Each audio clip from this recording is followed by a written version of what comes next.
அவனுக்கு டயாலிசிஸ், ரத்தத்தை சுத்திகரிக்கிற ஒரு வாரத்துக்கு 2 முறை சுத்திகரித்து கொண்டே இருக்கிறாங்க. மதியானம் ஆஸ்பத்திரிக்கு போனால் 6 மணி நேரம் உடம்புக்குள்ளே இருக்கிற ரத்தம் எல்லாம் பக்கத்தில் இருக்கிற மிஷினுக்குள்ளே போகும்.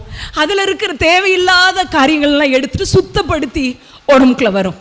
அந்த உடம்பு தொட்டால் நெருப்பு மாதிரி கொதிக்கும். இப்படிப்பட்ட ஒரு சரீர பலவீனத்தோடு தன் பிள்ளையை வச்சிட்டு இருக்கிறான். அப்போது டாக்டர் சொல்லியிருக்கிற காரியம், ஒரு நாளைக்கு 800 ml தண்ணி தான் குடிக்கணும். 800 ml காஃபி, டீ அடங்கும், தண்ணி அடங்கும், சாம்பார் அடங்கும்.